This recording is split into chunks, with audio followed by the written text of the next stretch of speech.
ओम शांति। आज सुनते हैं प्यारे बाबा की 21 अक्टूबर की मुरली से दिल में छपने वाली गहराई की बातें। आज की मुरली में बाबा ने बार बार बच्चे याद का चार्ट रखो, याद का चार्ट रखने में मेहनत लगती है, कोई बिरला ही याद का चार्ट रखता है। अच्छी रीति सच्चाई से चार्ट देवें, ये मेहनत बच्चों से पहुंचती नहीं है। बाबा को सच्चाई से बताते नहीं है, तो बच्चों को चार्ट लिखना चाहिए याद का। अरे भाई, तुम यहाँ आते हो, पौना घंटा याद में बैठे, लेकिन बाबा की याद कितनी रही सच? वो तो बैठे पौना घंटा। असली बुद्धि योग शिव बाबा पे कितना रहा, वो है तुम्हारी असली याद। बाबा ने कहा मुश्किल कोई 5 मिनट भी बैठते होंगे, और बच्चे कोई कोई तो गपोड़ा लगा देते। क्या कहते हैं? कहते हैं बाबा हमें तो निरंतर याद रहती है। निरंतर याद तो बच्चे किसी को रह ना सके। निरंतर याद रहे तो बच्चे फिर तो कर्मातीत अवस्था हो जाए। वो बच्चे तुम्हारी पिछाड़ी में होनी है। फिर कर्मातीत अवस्था, फिर ज्ञान की प्रकाष्ठा हो जाएगी। किसी को भी कुछ समझाएंगे एकदम तीर लगेगा। इसलिए याद का चार्ट बाबा ने कहा सच्चा सच्चा लिखना है। तो कोशिश करनी है, हर घंटा नोट करो कितना बाबा को याद किया। मैं बाबा का शुक्रिया करता हूँ, मुझे इस चीज की बड़ी आदत है और बहुत शौक है। हाँ, हर घंटे बाबा की याद कितना रही ये कोशिश रहती है, और रात को कम से कम जरूर चेक करके सोते हैं। लेकिन यथार्थ चेकिंग तब हो सकती है जब हर घंटे साथ के साथ नोट करें कि मेरा बाबा की याद कितना रही। फिर बाबा ने कहा कि बच्चे, हाँ, ये चार्ट बच्चों को लिखना चाहिए। फिर बाबा ने आज का गोवर्धन पर्वत का भी देखो बच्चे, गायन है। गोवर्धन पर्वत को उठाया बच्चे, किसने उठाया? तुम गोप गोपियों ने। हाँ, उंगली दी। उंगली किसने दी? तुम सब गोप गोपियों के उंगली देने से ये गोवर्धन पर्वत उठ जाता है। कलयुगी गोवर्धन पर्वत, सतयुगी दुनिया में जाना है ना, तो इसको उठाना है ना, और इसको उठाने के लिए चाहिए उंगली, सबके सहयोग की उंगली। वैसे भी कोई भी सेंटर बनना हो, सबकी उंगली लगती है, गोवर्धन पर्वत उठ जाता है। फिर बाबा ने आज कहा कि बच्चे, ज्ञान और विज्ञान अच्छा कौन सा बड़ा? फिर बाबा ने कहा ज्ञान किसे कहते? ज्ञान तो ये पढ़ाई हो गई, नॉलेज हो गई, और विज्ञान माना योग। ज्ञान और योग कौन सा बड़ा? तो बाबा ने कहा जरूर कहेंगे योग को बड़ा। याद की यात्रा ही सबसे बड़ी है, उसी में ही बच्चे मेहनत लगती है। ज्ञान समझना तो फिर भी बड़ा सहज है।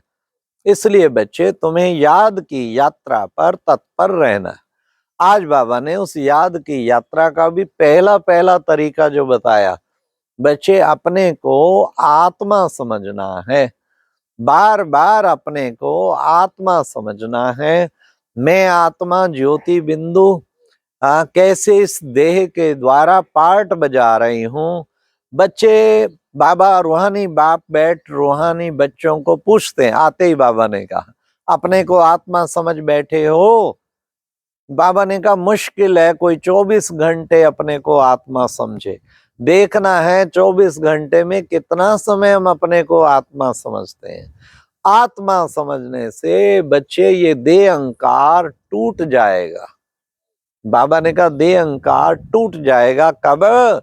जब आत्मा समझेंगे। तो बाबा ने कहा कि बच्चे देखो, तुम इस तरह आत्म अभिमानी बन के, हाँ, फिर तुम्हें बाप की याद भी ठहरेगी। फिर बाबा ने कहा बच्चे बाप को याद करो। हाँ, घड़ी घड़ी तुम्हें मेहनत करनी पड़ेगी। तुम्हें मेहनत करनी, अपने को आत्मा समझ के बाप को याद।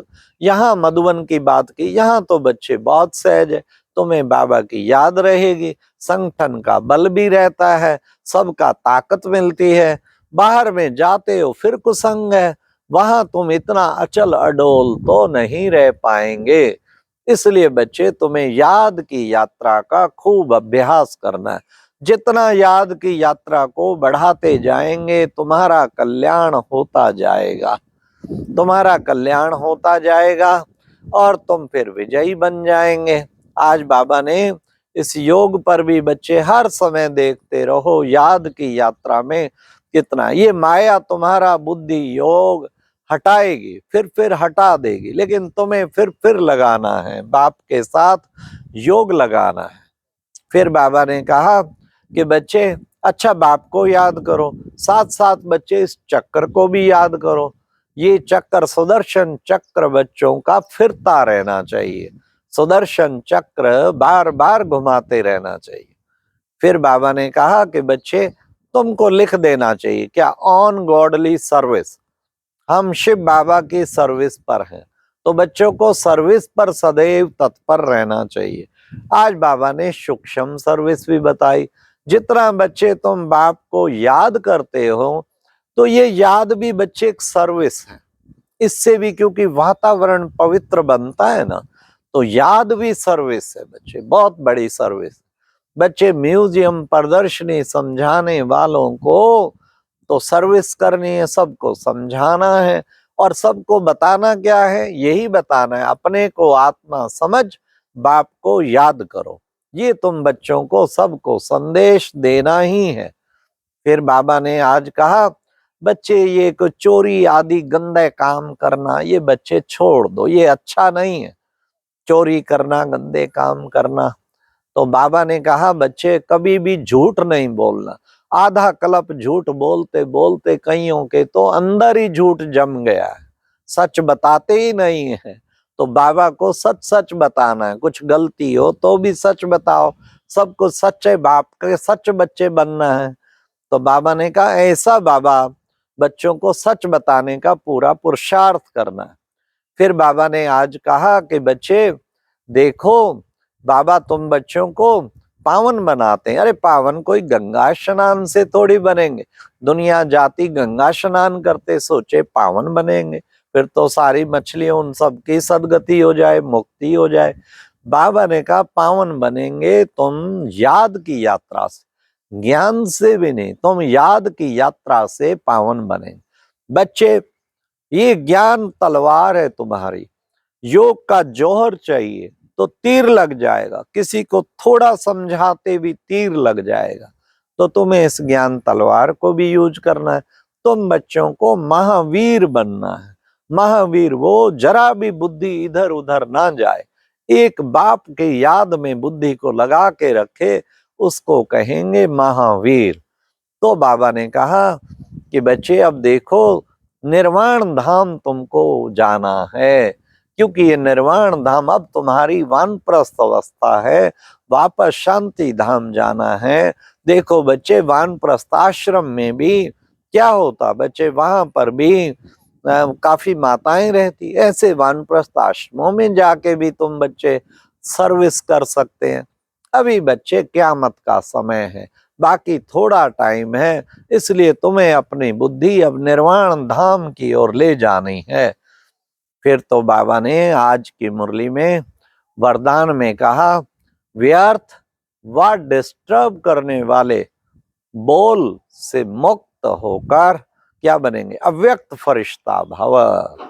मतलब न व्यर्थ बोल बोले, न डिस्टर्ब करने वाले बोल बोले, दोनों बोलों से फ्री अपने को मुक्त करके तो हम क्या बन जाएंगे, अव्यक्त फरिश्ता। अव्यक्त फरिश्ता बनना है तो व्यर्थ और डिस्टर्ब, कई बार ऐसे बोल बोल देते जो दूसरा डिस्टर्ब हो जाता। बाबा कहते ऐसे बोल तुम बच्चों को कभी नहीं बोलने, तुम सदा सबको सुख देने वाले बोल बोलो, मीठे बोल बोलो, सब क्या उमंग बढ़ाने वाले बोल बोलो। बाबा ने कहा तुम्हारे गले में माला सदा डली हो, कम बोलो, धीरे बोलो, मीठा बोलो। तो ये सदा बुद्धि में माला सदा मन में डली रहनी चाहिए। फिर बाबा ने कहा बच्चे अब तुम्हें सदैव जो है इतना खुशी में रहना है, तो उससे क्या होगा, सदा सफलता की, स्लोगन में भी कहा सफलता की माला सदा गले में पड़ी रहे, ऐसा सफल आत्मा बनना है। तो आज सारा दिन विशेष जैसे बाबा ने कहा चार्ट रखना है, कभी भी किसी को सदा चार्ट रख के और गोवर्धन पर्वत में उंगली देनी है, और साथ साथ बाबा ने जो कहा, आत्म मानी हर वक्त चेक करो, हम आत्मा अपने को समझ के बैठे हैं। अच्छा, ओम शांति। ये थी आज की मुरली से दिल में छपने वाली गहराई की बातें। ओम शांति।